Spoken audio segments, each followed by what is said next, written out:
Quelle que soit la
Hello, I'm Steven Spielberg. Schindler's List is far more than a movie to me because it represents a profound journey into the heart of a unique man, and as it turned out, into my own heart as well. Making Schindler's List not only deepened my faith, it changed the course of my life because in telling the story of Oskar Schindler, I came to understand how one person, not an army, but one person, can make a difference. You're about to meet some remarkable people, men and women, who are doing just that. They are Holocaust survivors who have shared their stories with us as survivors of the Shoah Visual History Foundation. After meeting quite a few survivors during the making of Schindler's List, I became convinced that archiving their testimonies was the single most important thing we could do to work against the kind of hatred and ignorance that spawned the Holocaust. So in a moment, you'll hear some of their stories, and I believe you'll find the experience as powerful, perhaps more so, than any film. These accounts show us how ordinary men and women can transcend circumstance and become extraordinary. How victims can, with courage and fortitude, become victors.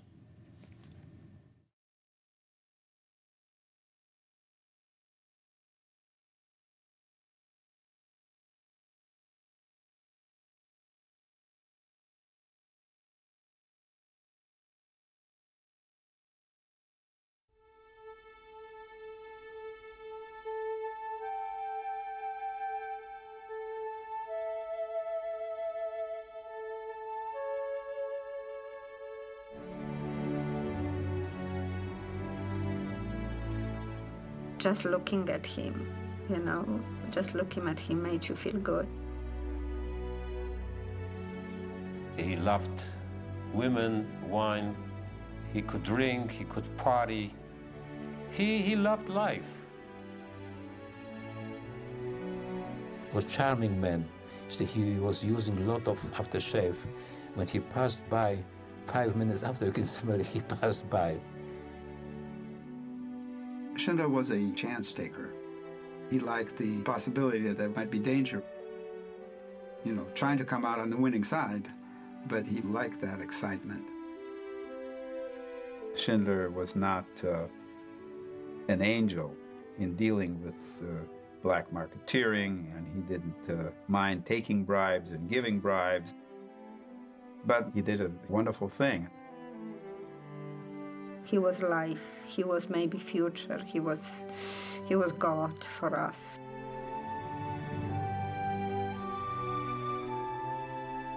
We survived because of him. Whatever they said, whatever, we survived because of him.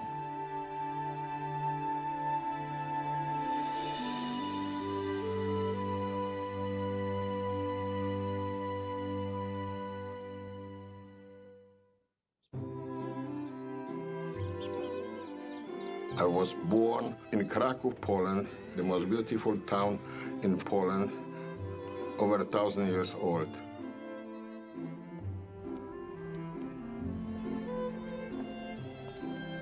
Between our homes and the river, there was a meadow. In the summertime, we mostly ran around barefoot, really free souls.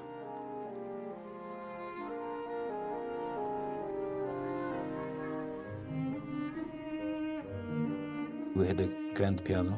My two younger brothers, one slept on the piano, one under the piano, getting musical background.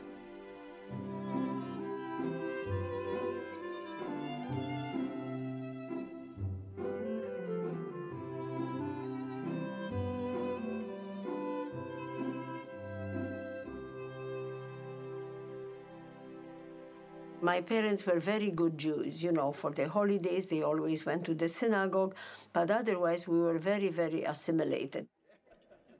We consider Jewishness as a religion, but we consider ourselves as very patriotic Poles.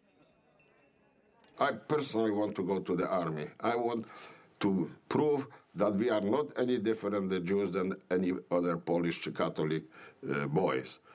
And they sent me to Bydgoszcz, the most strictest, the most difficult officer school. In this particular school, there were certain requirements for Jews. You are the best or you are out. I always remember the feeling he would get from the Polish people. It's feeling like you don't belong. You could hear my parents talking, or I could overhear their conversation about safety. I didn't feel that they were safe. I didn't think they felt secure in Poland. They could throw stones at you, and you were not allowed to hit them back, because a Jew has to be a nice person. You cannot hit back. We were brought up not like today to stand for your rights.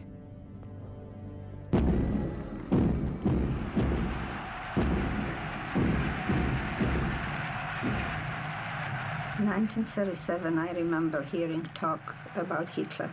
Unser Führer, Adolf Hitler, sich!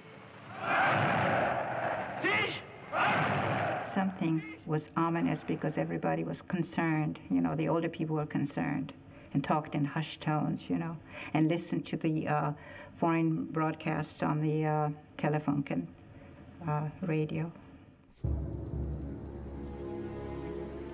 The Kristallnacht was an orchestrated riot instigated by the Nazi government. They encouraged people to demolish Jewish property and mistreat Jews on the streets. It was definitely organized by the Nazis. We never expected that something like this could happen to our country, to Poland. You know, we believed in our army, and we thought that our cavalry can, you know, defeat the German tanks. You know, it was naive, very naive. In 1939, I got the order to go immediately to my unit, what was 200 kilometers away from Krakow. And I arrived the Friday morning, about 4 o'clock in the morning. 6 o'clock, the war started.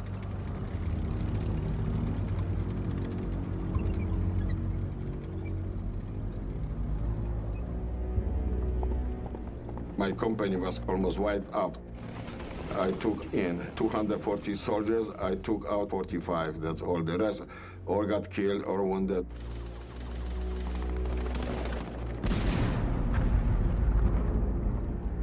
There were a lot of air raids, and we used to have to go downstairs to the cellar.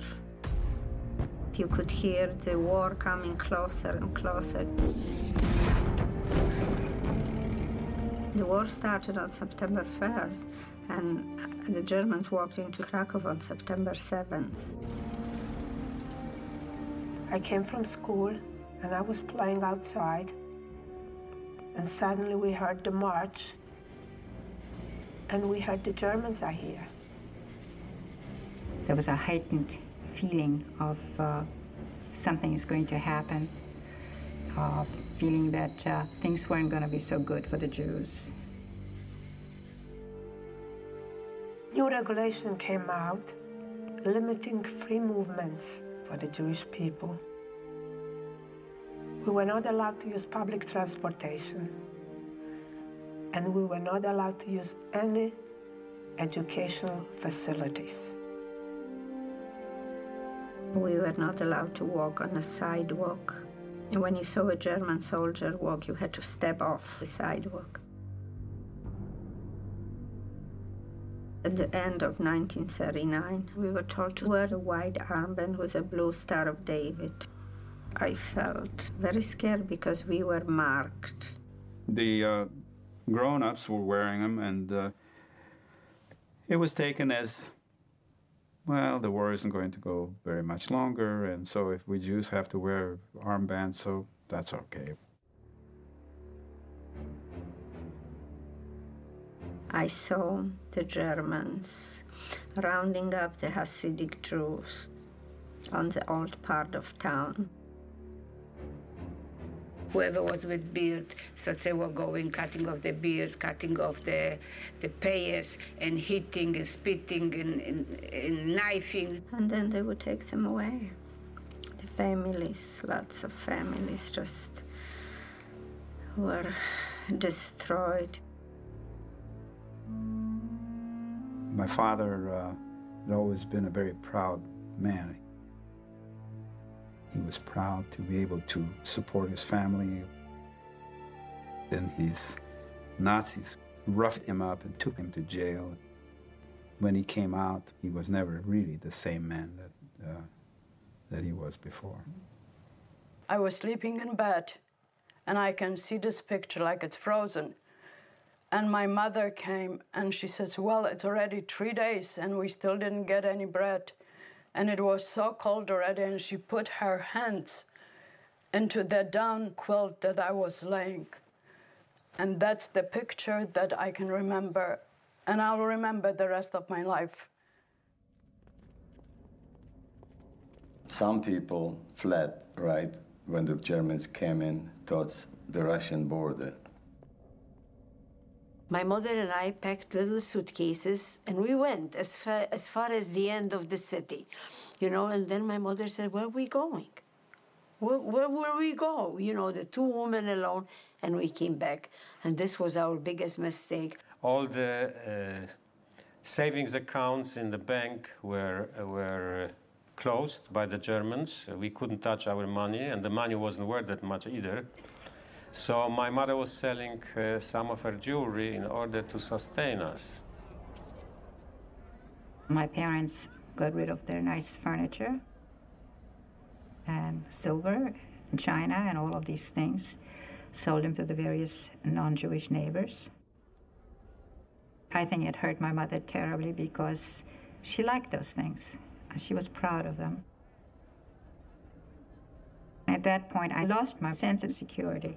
It was totally replaced by the beginnings of fear.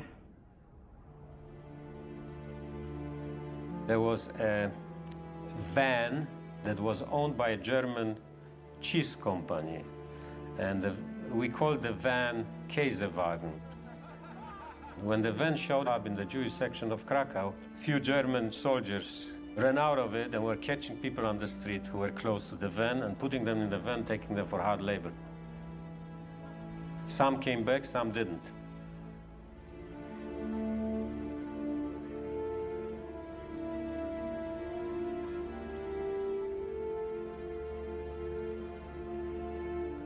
I remember that the neighbors appeared with armbands sporting swastikas. So it was really kind of an incredible feeling to realize that you've been trusting people and telling them your feelings and your attitudes, and they were sympathizers of the Nazis. The Poles were promised, if you know the Jews, let's presume us, we were living in a beautiful home, we have a business. If the Poles took over everything what we have, so it was better for him. So why not? Because they were poor to the Pole, and they knew when the Jews have something, why not take away from them and I have it?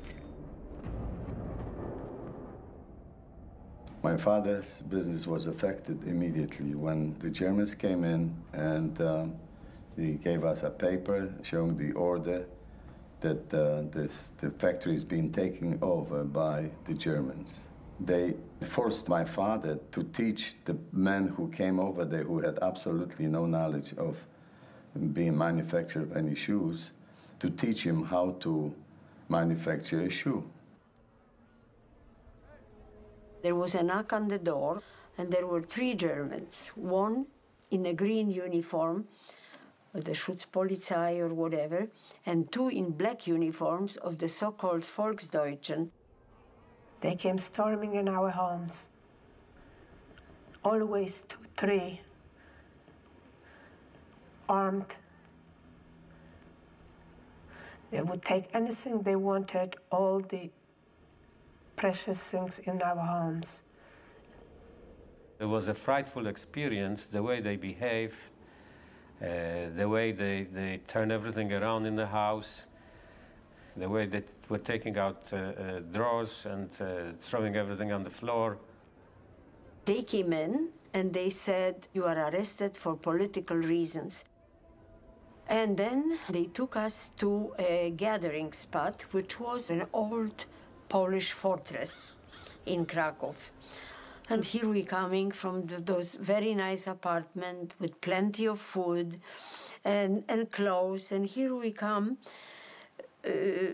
straw on the floor, cold, and we were received by the Jewish Community Center. My friend was in charge in a welfare department there. So he got the order to go and pick up some family and assign some apartments for them. And he said, don't worry, I have 2 empty apartments, you will be with me. They came up with a droshka, you know what is droshka? Horse and carriage. And I was waiting, I didn't know that he's bringing any company. And he said he has to stop and let his brother know that they have guests. And he stopped. And who does he come back to the doroshka? With my husband, future husband. I met this way my wife Friday night.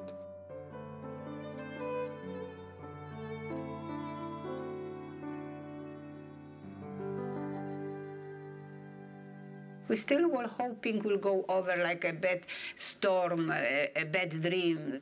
Nobody could believe it will go on forever and ever. How can all this be happening and nobody is doing anything about it? It just won't last. Somebody was knocking on the door, and I was alone with my mother, and my mother looked through the looker, you know, in the door. She saw a guy with a big swastika, and she was thinking it's Gestapo.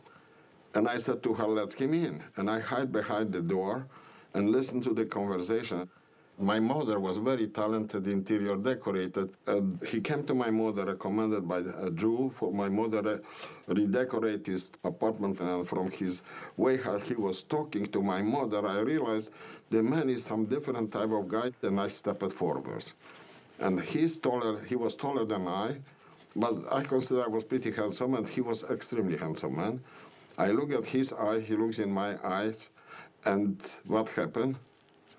Some thread of sympathy, some understanding between the German Catholic and the Jewish Polish officer started.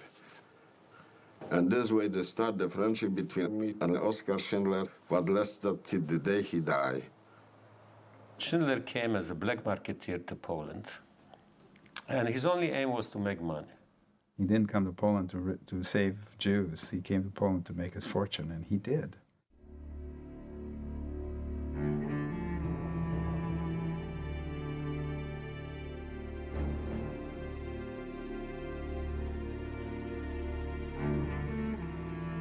One day, they said all the Jewish people has to move to the ghetto.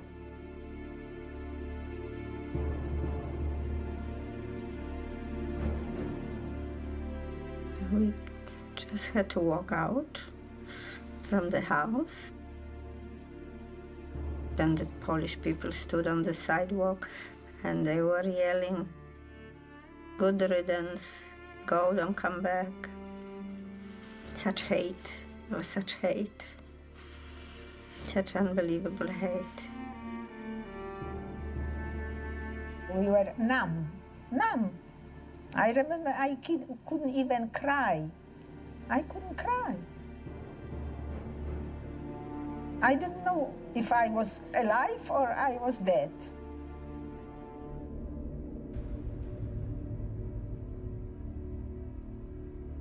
At first, we didn't have any walls around the ghetto, but then they started putting up a wall around the ghetto, and they even bricked in windows and doors, you know, of buildings facing towards the outside of the ghetto. When we moved to the ghetto, we were assigned one room with 2 windows. For each window, they assigned 3 people. So when the room had 2 windows, 6 people had to live in that room. My father, during that period of time, was working in Schindler's company. Schindler took over a factory that made enamel pots and pans. And his Jewish workers came to work from the ghetto. Schindler had actually increased his Jewish workforce, so my father asked Schindler if he could take my older brother. Schindler did just that, so my father and my brother used to march out to go to Schindler's Company and come back. I was assigned to work in a factory which, in those days, repaired the German uniforms. And one day they said to us, "You're not going back to the ghetto today. We need you." They didn't say why. And they told us to stay. They gave us something to eat. They told us to sleep on the tables, on the benches. The next day we worked all day. And in the evening, as usual, they took us back to the ghetto. And the ghetto was half empty.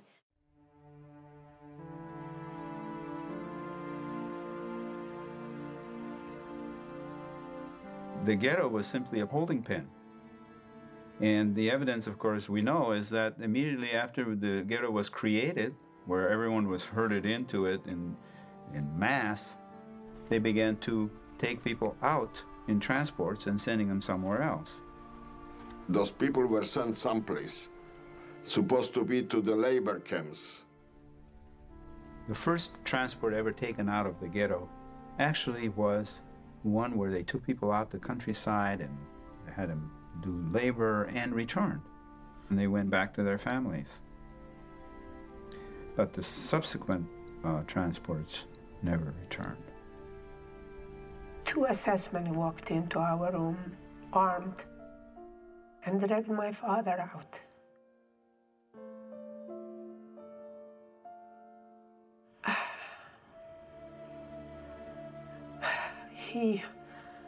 He turned around to us, tried to put us at ease, and he says, "Don't worry, children. They're taking me to work. They need me."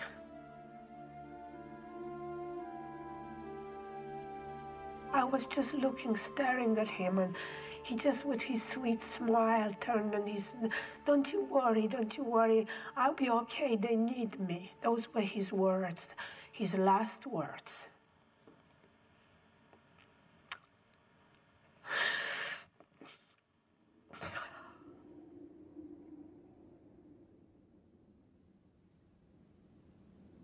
There came an announcement that they're going to change Kennkarte, which was the identification, for another identification called the Blauschein. My sister, my father, and myself got the Blauschein. My mother didn't.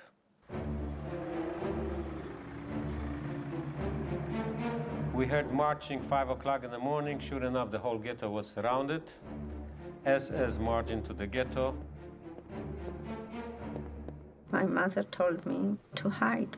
We lived in an old building. The back of it was connected with the street behind.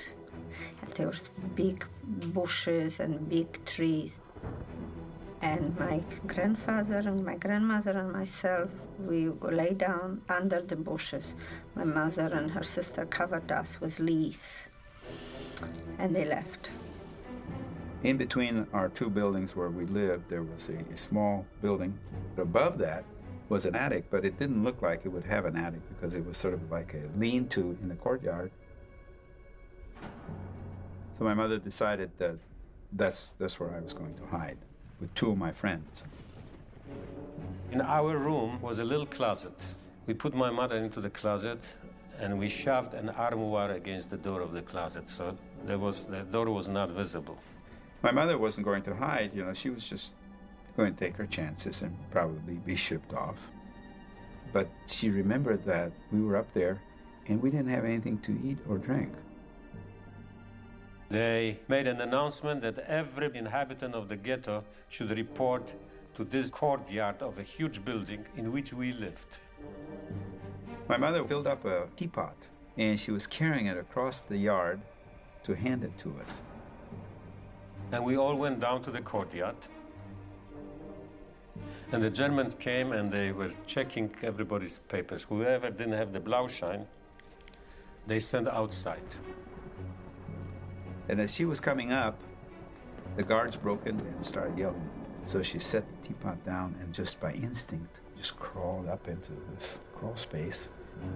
Then, while we were still standing at the square, they made searches from room to room, from house to house. We were standing in the courtyard watching while they walked into our apartment, where my mother was hidden in the closet, and our heart stopped. And the Germans are running around in there yelling. Bringing people out of other apartments, little children and women. They hauled the woman, the mother of those 2 children, out. We heard shots outside, how they were shooting people outside. It was just a horrible thing that lasted practically the whole day. When nightfall came, things began to quiet down. We could just hear sporadic shootings and yelling. I remember it was very, very quiet, and we just lay there, and we lay there. And my mother came in again with her sister, and she says, "It's all right, you can come out now, everybody's gone." We pushed away the armoire, we opened the door, my mother was on the floor faint. Because there was lack of air and the fright and everything else. And all of a sudden, from the back, 2 soldiers came. It was probably the last patrol of the day. They were not supposed to be there anymore. They were supposed to have left. And of course, they asked for papers, and my grandparents didn't have any. And they took them. They took them. I just remember standing there, and they were walking away, you know, with nothing. They were walking away. Somebody came the following day and called us by name. My father had sent someone and tried, he didn't know whether we survived or not, but he thought by some chance if we did, if he called us by name, you know, maybe we would come on, and we did. That day, they deported 7,000 people and they killed 1,000.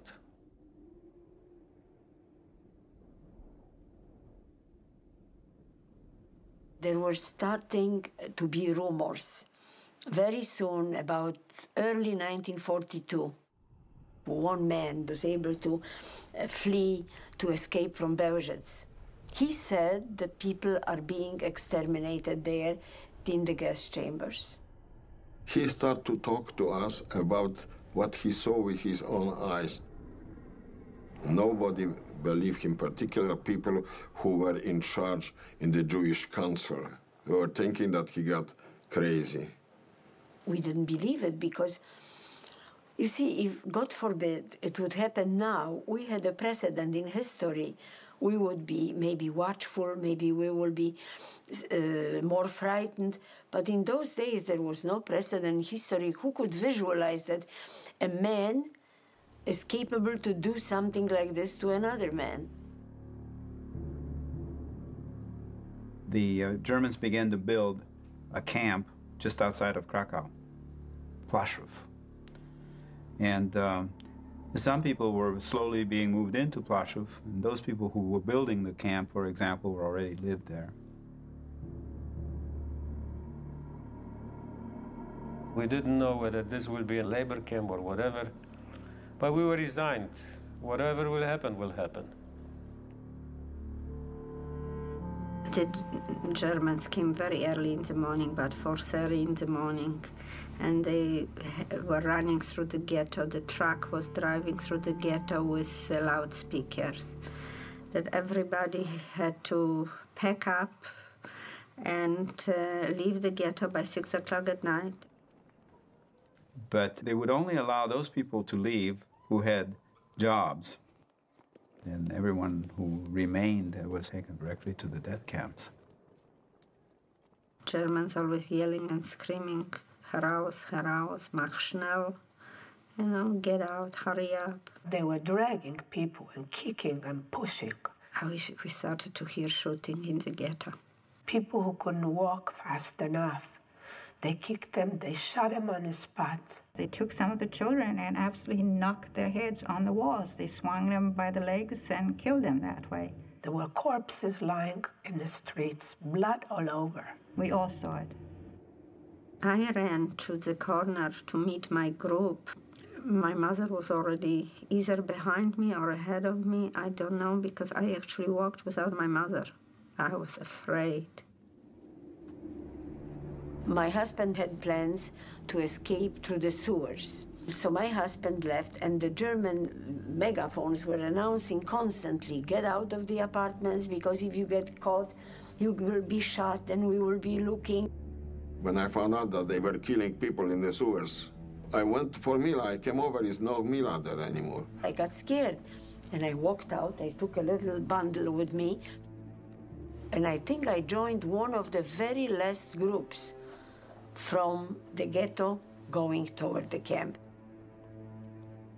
Then I decided to hide, but the dogs what were going with the Nazis through the street will smell me out, so they start to move the bundles what people left when they were sent to the Plaszów already. And when the SS officer came close to me, I saluted, report to him military way that I got the order from another officer to clean the road, and they start to laughing because it was a stupid order. But he was an officer. He hit me with the right patch and said, verschwind. This means get lost. I salute again, clicked my heels, turned it, and slowly I was going away till the next corner, and then I ran. Those that remained in the ghetto were all murdered. Those friends that I had, I never saw them again. And so the ghetto was closed, and as I said, everyone found was liquidated and murdered.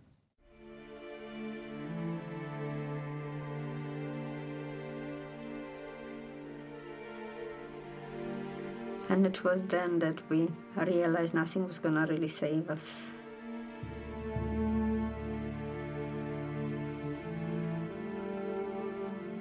When I first got to Plaszów, it looked like something that I've never seen before. It was gray, it had no color, and it was surrounded by barbed wire. It was depressing, very depressing. The barracks were huge and very crowded. The bunk beds, they were really not like bunk beds, they were like shelves. Now, when you couldn't sit on it, you had to lay down. And in the warm summer months, it was so terribly hot. It was like a shower of bed bugs. They used to go in our noses and in our ears.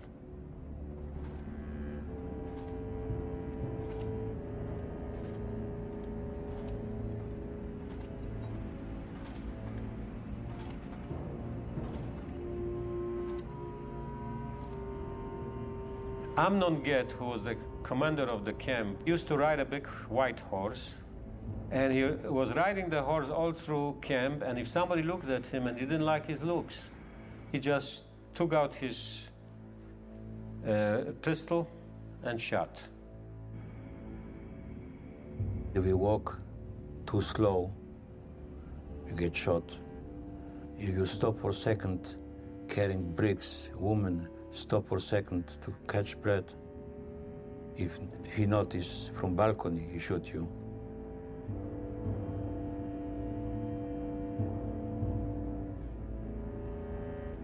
I was ordered to clean barracks. On the third day, Amnon Get walked into the barrack for inspection. Suddenly, he stopped in front of me. And he said to the woman that was in charge of us, he says, if a Jewish girl is smart enough to clean a window on a sunny day, she probably is good for me. Send her to my house. When I arrived in this house, I was told to iron his shirt. Did I know how to iron a shirt? No. I never did anything home. My mom never let us do anything.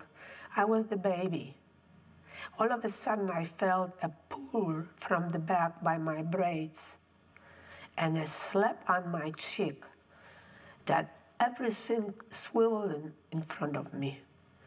He said, in Austria, a girl your age knows how to iron a shirt properly, but you're too stupid. You are a Jew. And then he gave me such a beating. I was thrown down the stairs. And then he came down the few steps and he slapped me so many times. And I had to stand there, look straight in his face. You know how hard it was not to break down? You know how tough I became? I was like a rock.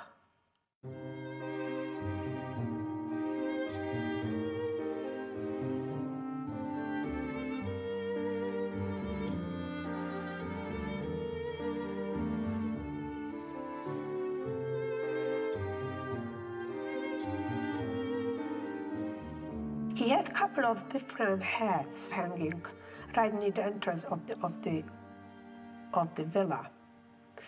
And you know, it's amazing that I knew what hat he would put on that he would be killing people. If he would put on a Tyrolean hat, you knew that day that he's going to kill a lot of people.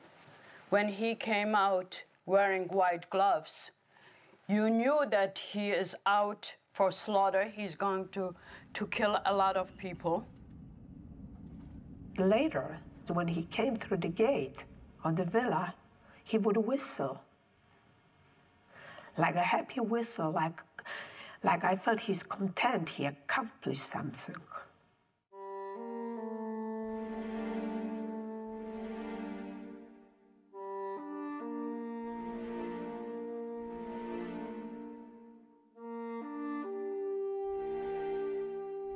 There was a little hill in Płaszów where they were usually executing people. They took out a whole group of people in front of the ravine. They asked us to get undressed. And they made the people strip. They put them against the hill and they were going around with machine guns.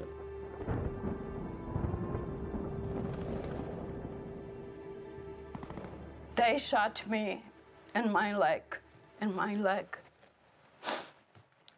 And since this was already late afternoon, there were people already in the ravine. And I happened to wind up on the top of the people. And they started to cover up the graves, but not too much. They just put in few shovels of soil because it was late and they had enough killing of the whole day and they wanted to kill it, to finish it up. I don't know how long I was there, for 2 hours, for 3 hours, but it was already nighttime. I crawled and I came to the barrack. Well, they couldn't believe in the barrack that I came back from the dead. The children that were smuggled to Płaszów from the ghetto, some of the parents gave their children away to Polish people, but there were still 300 children in Płaszów. One day, they called us to come to the Appellplatz 1 hour ahead. We didn't know why. Men, women, the whole camp. And they were setting up machine guns all around us with SS guards. All of a sudden, through loudspeakers, they started playing music. The Germans put on German lullabies. They played the tune, "Mommy, buy me a little horsey." And while they were playing music,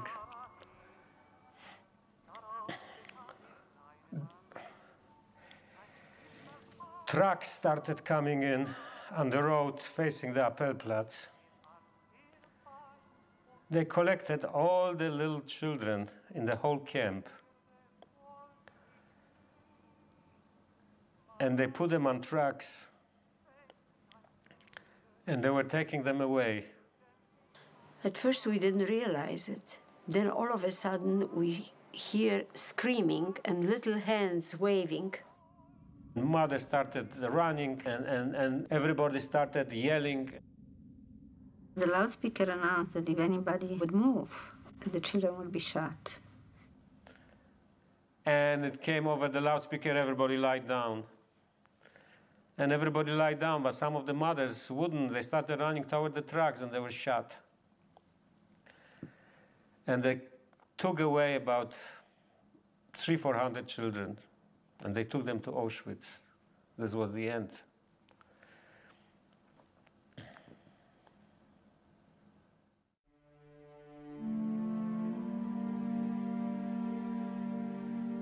You know, we talk about people not resisting and not running away and all this, but there was resistance. We did resist. As hard as it was, and as dangerous as it was, people practiced their religion, celebrated holidays, which was all prohibited, of course, under penalty of death. You know, resisting isn't always with mechanical weapons. Whether it's singing songs or writing poems or telling jokes, they couldn't suppress that part of the spirit.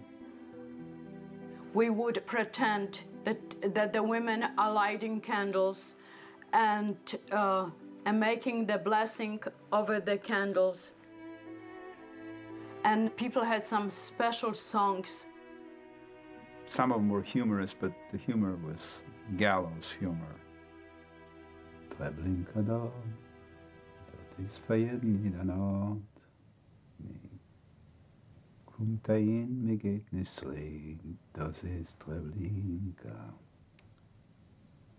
Huski nasze białe stala powiewały. My Polish is no longer that very, very good, but I do remember this song because the heads were covered up with white coverings.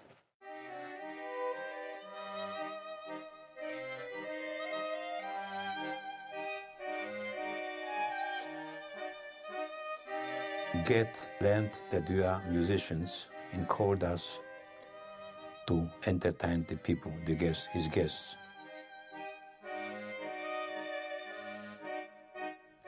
One drunk officer asked us to play Hungarian tune, which was banned before the war in Hungary and Poland. They call it suicidal tune, called Gloomy Sunday.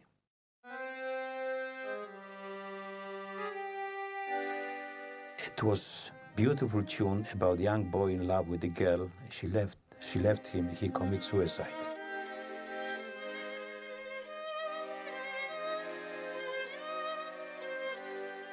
He asked us to play the tune. He was a bit drunk. We play once. He asked us to play again, and again, about 6 times.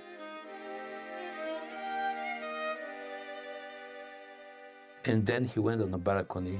He shot himself. He committed suicide.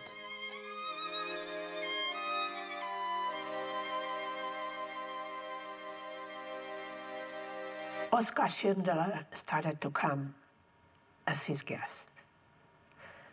And right from the beginning, I noticed he was rather different. He was always very happy. He drank a lot, but he was never drunk. He never was drunk, but he was always happy. His hands were always up when he talked. He was always center of everybody in the room. He came a couple of times with his wife. She was a very, very subdued, dignified lady. But also I saw him quite a few times with other young women. And he would stay over. On the 3rd floor, there was a guest room. And he would play cards with Gert. They were really very friendly. But Oskar Schindler would always come under some excuse down in the kitchen for a cup of coffee, for another bottle of wine. And when he came down, he would always have something to say to me, to give me hope.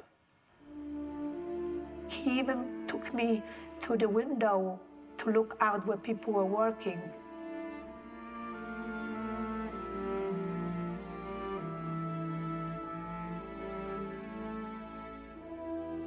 He said, you remember the Jews in Egypt were slaves, and then they were freed?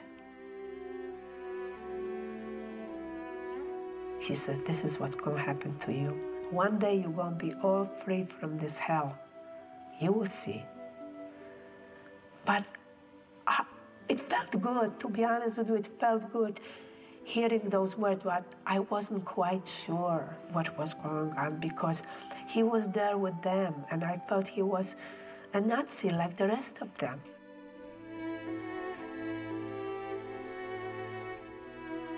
Schindler used to take out people from Plaszow, and people were walking to his factory. But then, because he had so many conflicts with Get would keep the people, not let them go to work. We were constantly standing on the Appellplatz, and Schindler didn't have people to come to work. So he told them that he wants to build barracks right on the premises of the factory. And that's what he did. They gave him permission to do that. The excuse was that the workers would be more efficient and they'd be right there and they wouldn't have to be walking back and forth. But Schindler had an ulterior motive to do that. Even then, Schindler was trying to protect his workers from the Nazis. There were no hanging, no beating, and we worked to maybe 12 hours, but we couldn't die from it. Oskar Schindler made his workers feel that he cared about us, and he wanted to help us, and he wanted to feed us. We had meat, we had soup, we had bread. We were very well fed. It was a complete different ball game. And we worked on this factory floor, and he would come down and slowly walk through and actually stop at different places and talk to people. And one time he stopped at my father's workstation, put his arm around him on his shoulder and said, "Don't worry, everything is going to be okay." I'm sure he didn't know it was going to be okay, but it was just sort of the human kind of thing to do, to speak. No Nazi would ever do a thing like that. I was working on a little machine, a lathe. One day a foreman came and took me away from the lathe and put me on a big press in the middle of the factory. And while I was working there, the machine broke down. And the foreman came running and yelling that I sabotaged the production. Sentence for sabotage was death. You know, they could kill you. And somebody went to get Oskar Schindler.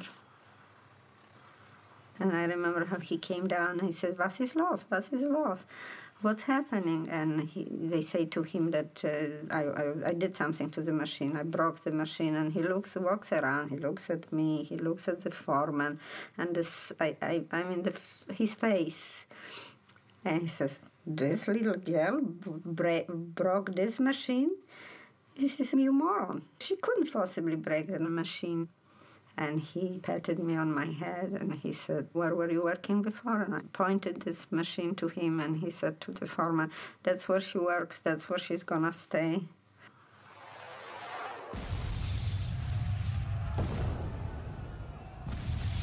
Eventually the war for the Germans went bad in the Eastern Front, and the Russians were advancing, and companies like Schindler's company were going to be liquidated. But Schindler decided that he would not let his workers simply go. He was going to transfer his company, lock, stock, and barrel, over to Czechoslovakia and move his Jewish workers with him.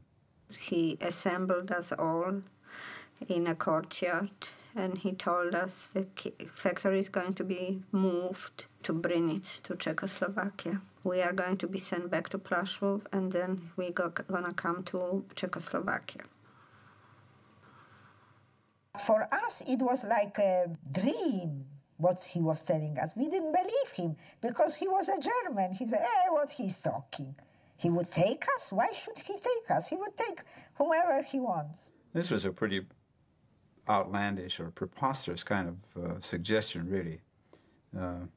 All these experts had to be transferred with the company. But he managed to do all this by bribing people and by his fast talking and whatever. He bought old, unused knitting factory. He said that he's going to make ammunition factory in there. And for this, he needs 1,200 people. So they started to make lists. We knew that Schindler is preparing to move his factory. Then Mila said, Paul, get us on the list to Schindler. He's your friend. He did so much for you and for the family. Maybe we'll put us on the list. And then Paul passed a little slip of paper to Mr. Schindler. And I think that Mr. Schindler personally approved us on that list. This was the day before the men left that we got on the list, in the very last moment. Everything was happening very, very quick, very rapidly. The deportation were going very fast. They were trying to liquidate Camp Plaszow. Till one day, there comes Schindler. And he said to me, I built a factory in Czechoslovakia, and you coming with me. I was like stunned, but all of a sudden, everything he told me before started to be put together, because he always used to tell me, you will survive, I will help you. And here he is. And he said to me, you have family? Oh, if I would have my family, he would take probably everybody. I said, I do have only 2 sisters. He said, give me the names. When the time came to leave, they put us into boxcars, women separately and men separately. And we didn't know where we're going, or what's going to be. All we knew that we were on Schindler's list, and we thought that this is the best thing that could happen to us. But we still didn't trust that Schindler would persevere.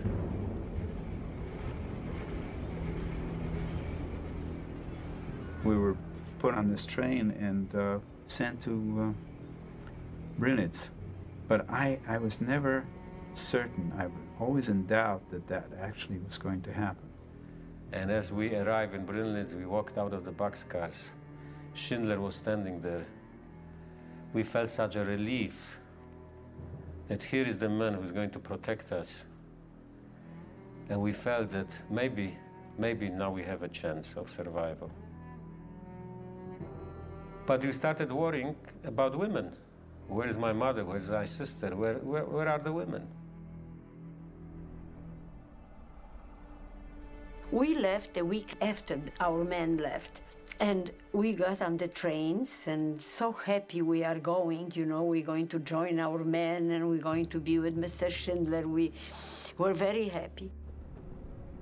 Instead, in the middle of the night, we arrived in Auschwitz. The whole place was lighted up, the dogs all over. Her house, and they were calling us names. You whores, you subhumans. Get out, get out. It was so scary right away. You didn't have even time to realize what's going on. All we saw is the chimneys, and everybody was like looking up, but nobody said anything. We looked at the chimney, there was smoke coming out, and the sky looked red.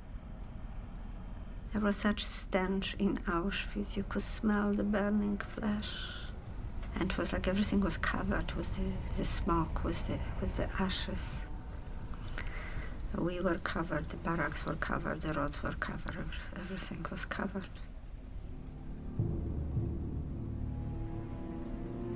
We were told to run. And we got stopped in front of a barrack, sat on a bathhouse. We stood in line, we were told to strip. Schnell, means fast, get undressed, and throw it on a pile. I put my shoes, I had whatever, a sweater, it was cold, you know, winter. I had a little picture of my father. And I'm holding the last bunch of pictures in my hand. And I'm looking at the pile, and I'm naked. And I said, if I throw this away, I will never see the faces of my parents, ever. And I started to look through the pictures so quickly. And I found a couple of photos for passports. And I turned around very quickly, and I stuck it in my mouth. The SS guards shaved us. Men, we stood naked, we shaved our hair, we were shaved here.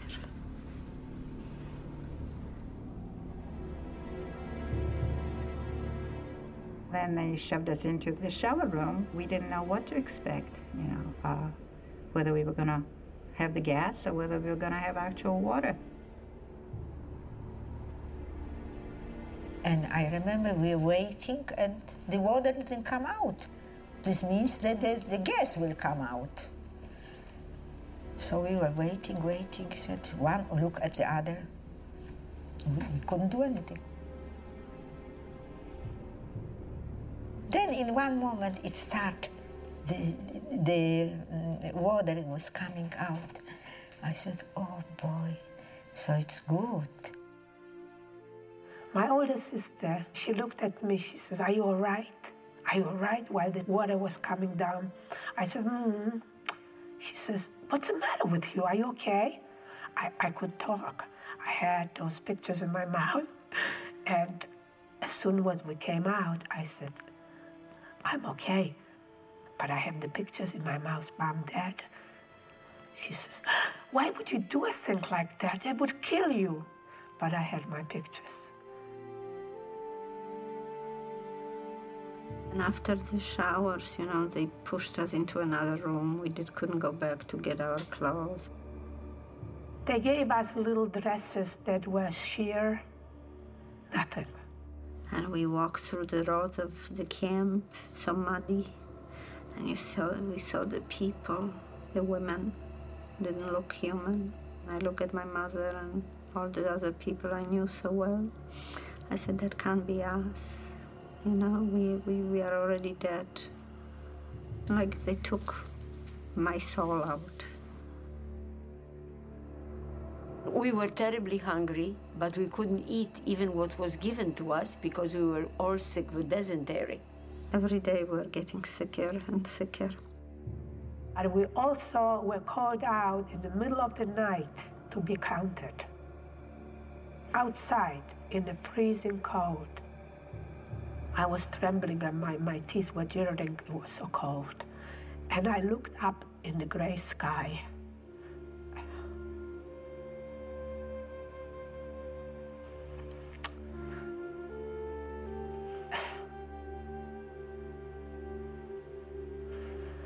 And I thank God that my mother died already. It was so cold. We were in Auschwitz 3 weeks. We couldn't figure out how we got there. We were supposed to go to Brindlitz to work. I was thinking that this is our end. I did not expect us to ever be rescued by Mr. Schindler or being able to get away from this hell. We were so totally dehumanized. I always kept saying Schindler would do something. I felt that he's going to save us.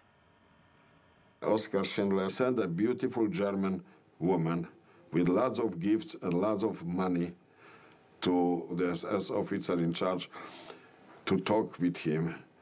Some things happened between him and her, and the gifts and the sausages and liquor and vodka what Schindler sent it to him. And a few days later, the women were coming. We were the happiest day, I think so, because we knew that we're going to Schindler. You see, we knew, all right, they called us, the list, the name. It never happened in the history of Auschwitz that they would call prisoners by their name. They usually had numbers. And so they sent us back on a train to Brnitz. The gate open of the factory, 6 o'clock, and there was foggy day. And like a shadow, you know, in the fog, the women were coming. We probably looked like a group of ghosts. And we came into the courtyard, and Mr. Schindler greeted us like long-lost relatives. He said, "Welcome. Don't worry about anything. Now you are with me, and you're going to be okay. Don't be afraid. Soup and bread are inside. Go and help yourself." Brnitz was a small village, and we were outside of the town in a camp. The camp was not a camp, really, it was a factory. Downstairs was the factory. Upstairs, we slept. We did not have bunks, so we slept on the straw. With Mr. Schindler, we didn't mind anything. Everything was terrific. We felt, everybody of us, that as long as Schindler is with us, will nothing happen to us. We knew Schindler is there, and I especially knew what he told me. I felt safe. We started to work. The work was really it was a big sabotage because we really didn't do a thing. Nothing ever was manufactured in the factory, but for appearances we were working. I was put into a tool-making department. What did I know about tool-making? Nothing. Left hand didn't know what right hand is doing. Not one bullet came out of the factory. And then another time, Get came to visit.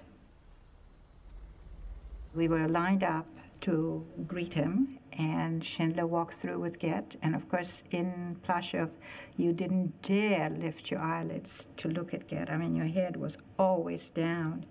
Well, we felt so protected by Schindler that we looked at him. For the first time, we really looked in the guy's face. And it was a good feeling, you know, to be able to look the monster in his face. There was one man in our group who was a tremendously optimistic person. Besides that, he worked in Schindler's office, and from time to time he heard news on the radio. So he used to come every evening and tell us all kinds of stories about victories of the Allies, how the Germans are on the run, and how the Russians are getting close. And like 100 people used to surround him and listen to his stories.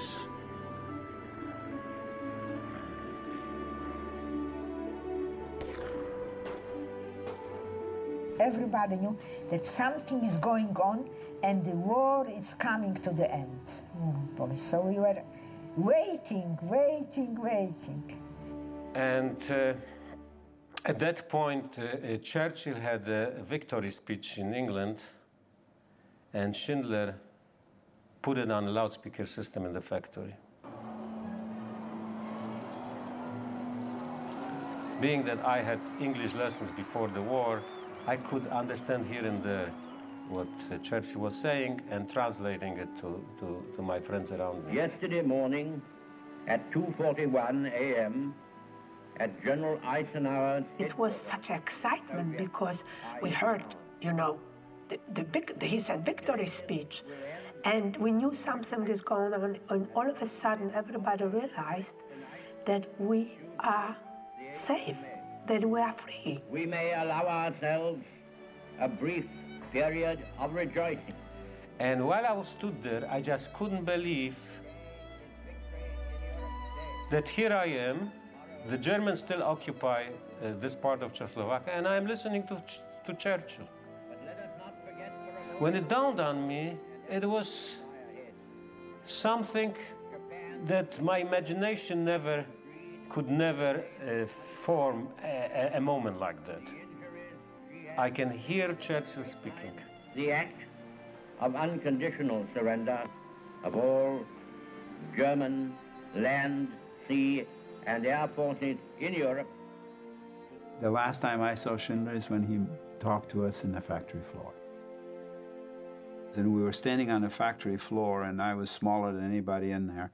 and we were sort of kind of crowded around, so I had to just take a peek at him every now and then in between the bodies. He opened the warehouses. He had a warehouse where he had a lot of textiles. Every one of us got several pieces of fabric, so we could either barter it for something else, or sell it, or make something for ourselves. So each one had a little capital with which to start a new life, thanks to Mr. Schindler. He knew that we were going to be liberated by the Russians, and he had to give himself up to the Americans because the Russians would shoot him. We felt he saved us. We have to save him. He and Mrs. Schindler changed in prisoners' uniforms, even though they didn't look like prisoners because they had hair. We all signed an affidavit that he indeed saved us. And then we all went and kissed with, the whole line of people went by and kissed his hand, Oscar's hand, and Mrs. Schindler's hand, and we all cried. I cried. I felt like my father was being taken away again. They took Schindler out in his car at night, and they drove him to the American border to his safety. We were a few days in a no man's land, you know what I mean, because the Germans left and the Russians didn't arrive yet. 3 days later, the first Russian major with another soldier came on the horse, only 2 of them. We're liberating you. It was an eerie feeling. You know, in front of our camp, there was a big, almost a mountain, like a big hill. And being in the camp, we always said, what are we going to do? If we will be free, what's beyond that hill? What will we do, you know? And when the liberation came, we went beyond the hill. My parents decided Poland was not the place to stay. And in October, we smuggled over the border. We escaped from Poland and went back to Germany. I was 16 years old, and a third of my life was destroyed. And so I started looking for some place to learn something. I knew how to read, but I didn't know how to write. And I had lost, I was 14, and I only had 2 years of school. So the important thing was to get caught up. I went to a school for girls. It was a convent. And there was an elderly nun there. She was 92 years old. She had entered the convent at the age of 16 because of a broken love affair and had never left it. She did not know what it was like on the outside, really. She accepted me totally for what I was, which was wonderful, and she was very kind. It's the only time I cry when I think about her. She was good. There's some good Germans. Not everybody was bad. Within a few months, I was in the immigration department. I tried to emigrate myself and my parents. My parents came too. And we got the visa, American visa, New Year's, Erev Rosh Hashanah, 1946. We got on the ship end of December, and I was very sick on the ship. On the 4th day, I got so sick that I thought I was dying. When I came over on the boat, I have the $10, and Mila has the $10 in the pocket, the only money we have. So the captain and the doctor and one officer need 4 guys to play bridge. So they found me. I played bridge with them for the 5 nights while we were there, and I landed with $105 in America. That was my fortune. New York was very exciting at the time. Broadway and neon lights everywhere. It was just beautiful. And my uncle drove us then from New York to Iowa.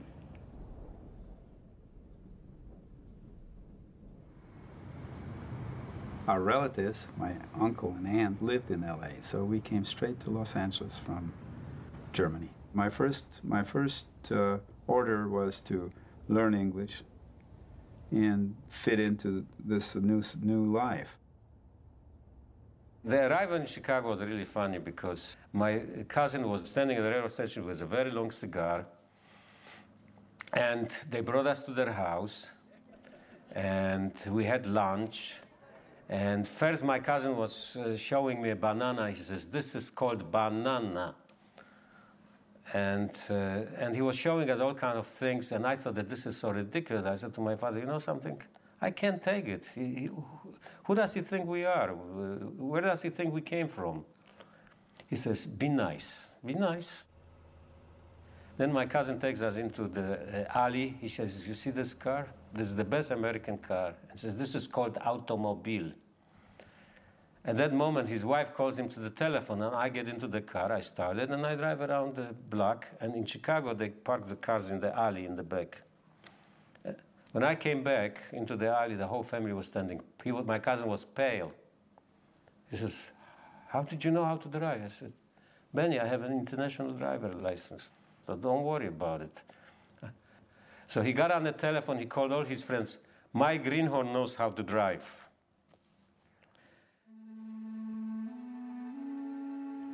Schindler had really not succeeded anymore afterwards. He tried everything.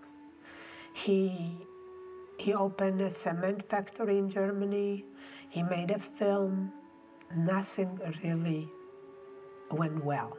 As brave as he was during the war and enterprising, he just couldn't function in normal world. He couldn't make a living. He went to Argentina, where he bought a farm. Fact is that he was there for quite a while, and he wasn't prosperous. But he lived with the war times, with the people he saved. He knew about everybody's children's bar mitzvah, and he was telling me that this one has a son, and this one is this, and this one is that. And he was always telling me stories about the people whom he saved. We on Schindler's List are so unbelievably lucky, because if it was not for Oskar Schindler, I would never be here. I would never have survived. Wouldn't have had a chance to get married and have children and grandchildren. Hitler tried to destroy us, but he didn't succeed. One greatest day was when I was liberated. My second greatest day was when my child was born.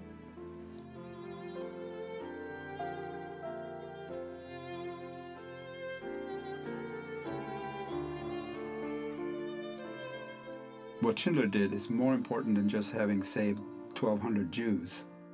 Just speaking about myself, I taught in the Los Angeles Unified School District for 39 years. I've had thousands of students and thousands of good friends as a result. Some of my students feel like I'm their father.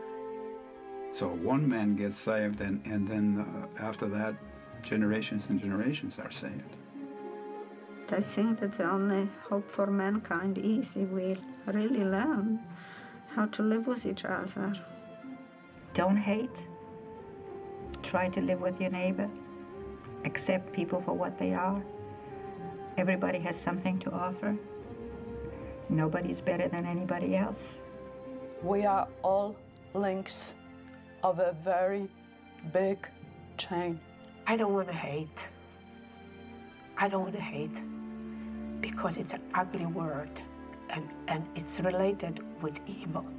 If such a cultured country as Germany, she was known for music, for high education, for respect, if they could have done this to another nation, any other nation could do this. Don't take nothing for granted. Anything could happen. I live thanks to humanity of a man who was a German Catholic, bon vivant, who gambled with his life and his money and his wife's life, and proved the point that humanity still exists. I'm sure it never occurred to him that he was going to end up doing what he did.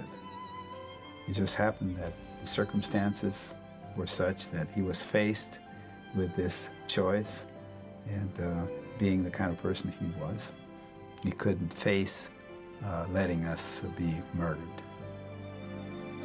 Oskar Schindler is proof that one person can make a difference.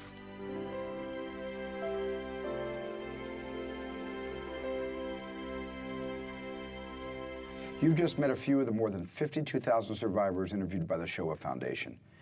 In hearing their stories, it's clear that the scale of the atrocity they witnessed and the burden they carry because of it are simply beyond our capacity to comprehend.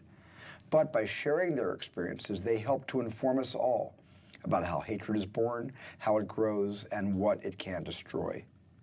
We are so grateful to these men and women, gratified that they have entrusted their stories to future generations. That they survived is a miracle. Through the Shoah Foundation, they've had the chance to survive a second time, in a sense to survive forever.